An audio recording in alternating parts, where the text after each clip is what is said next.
Աշխարհի տարբեր երկրներից մի խումբ հայտնի իրավապաշտպաններ Ռուբեն Վարդանյանին առաջադրել են Վացլավ Հավելի անվան մարդու իրավունքների 2026 թվականի մրցանակի։ Այս մասին հայտարարել է Միջազգային իրավապաշտպանների և մարդասիրական գործիչների խումբը։ Հայտարարության մեջ նշվում է, որ առաջադրումը պայմանավորված է Վարդանյանի մարդու իրավունքների պաշտպանության ոլորտում ունեցած գործունեությամբ, մասնավորապես Ավրորա մարդասիրական նախաձեռնության միջոցով, ինչպես նաև Արցախի հայերի իրավունքների պաշտպանության հարցում նրա դիրքորոշմամբ։ Նախաձեռնող խմբի անդամներն ընդգծել են, որ Վարդանյանի գործունեությունը համահունչ է չեխ քաղաքական գործիչ և իրավապաշտպան Վացլավ Հավելի արժեքներին ու սկզբունքներին։ Նրանք նաև անդրադարձել են այն հանգամանքին, որ Վարդանյանը ներկայումս պահվում է Բաքվում շինծու մեղադրանքներով։ Վացլավ Հավելի անվան մրցանակը շնորհվում է 2013 թվականից Եվրոպայի խորհրդի խորհրդարանական վեհաժողովի որոշմամբ մարդու իրավունքները պաշտպանող հասարակական ակնառու գործիչներին։ Մրցանակակրի անունը հայտարարվում է ամեն տարի սեպտեմբերին Ստրասբուրգում։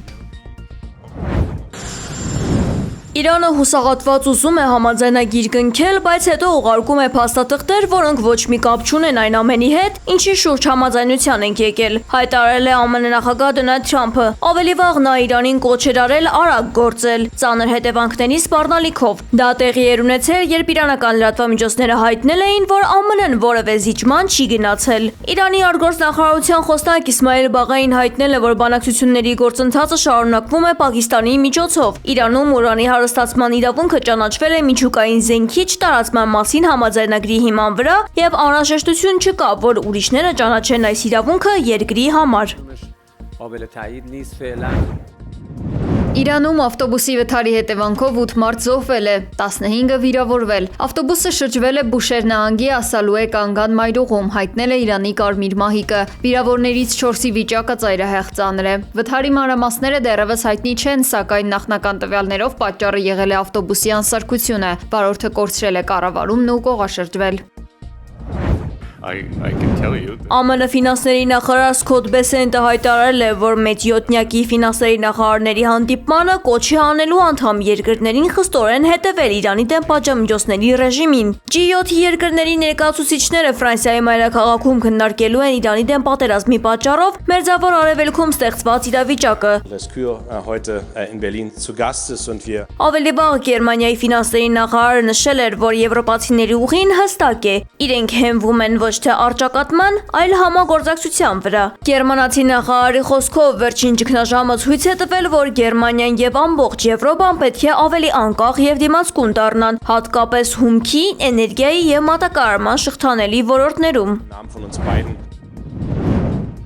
Պենտագոնը թիրախների ցուցակ է պատրաստել Իրանի նոր հարվածների համար, կետային հարվածներ էներգետիկ օբյեկտներին և ենթակառուցվածքներին, հաղորդել է CNN-ը։ Հեռուստաալիքի տվյալներով Թրամփը Չինաստանից վերադառնալուց հետո Վիրջինիայի նախագահական գոլֆ ակումբում հավաքել է առանցքային պաշտոնատար անձանց Իրանի վերաբերյալ իրավիճակը քննարկելու համար։ Նրանց թվում են փոխնախագահ Ջեյդի Վենսը, պետքարտուղար Մարկո Ռուբիոն և Սթիվ Ուիթքոֆը։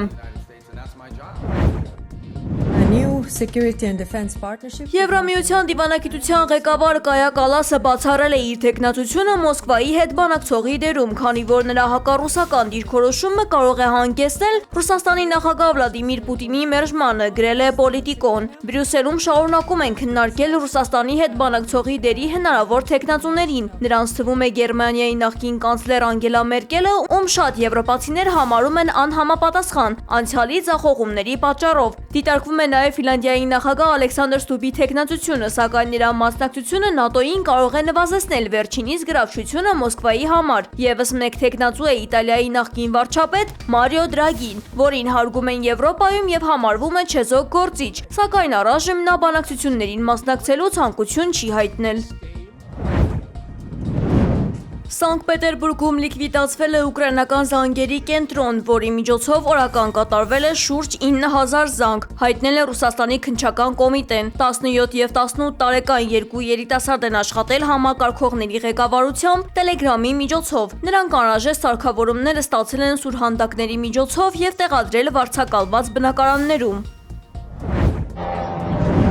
Ուկրաինական ԱԹՍ-ները այժմ նաև Լիտվայի երկնքում են։ Սամանե գյուղի մոտակայքում կործանվել է մարտական ԱԹՍ։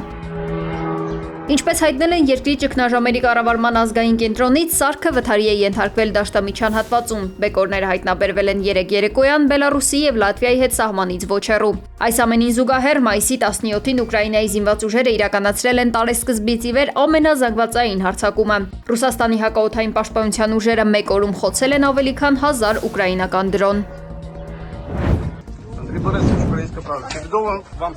Ուկրաինայի նախագահի գրասենյակի նախկին ղեկավար Անդրեյ Երմակը գրավի դիմաց ազատ է արձակվել քննչական մեկուսարանից։ Ավելի վաղ նրա ազատ արձակման համար վճարվել է 140 միլիոն գրիվնա, շուրջ 3 միլիոն 200 հազար դոլար գրավ։ Լրագրողների հարցին Երմակը պատասխանել է դժկամությամբ, սակայն հաստատել է, որ գտնվել է վճարովի խցում, որի արժեքը վճարել է իր փաստաբանը։ Ուկրաինայի բարձրագույն հակակոռուպցիոն դատարանը երկամսյա կալանք էր սահմանել Երմակի նկատմամբ Կիևի մերձակայքում էլիտար բնակարանների շինարարության միջոցով փողերի լվացման գործով։ Бажаю здоров'я, шановні українці, українки.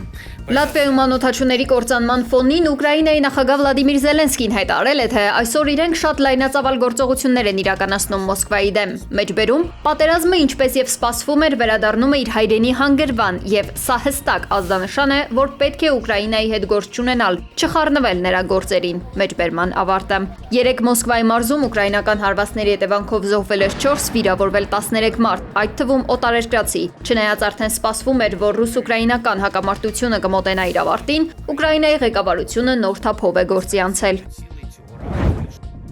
MV Hondius Բոսանավը, որի վրա հանտավիրուս է բռնկվել, ժամանել է Ռոտերդամի նավահանգիստ։ Նիդերլանդների իշխանությունները նավահանգստում կպատրաստեն 23 շարժական կացարան, որտեղ ուղևորները կանցկացնեն 6 շաբաթ, գտնվելով կարանտինում։ Ավելի վաղ հայտնի էր դարձել, որ նավում վիրուսով վարակվածների թիվը հասել է 11-ի։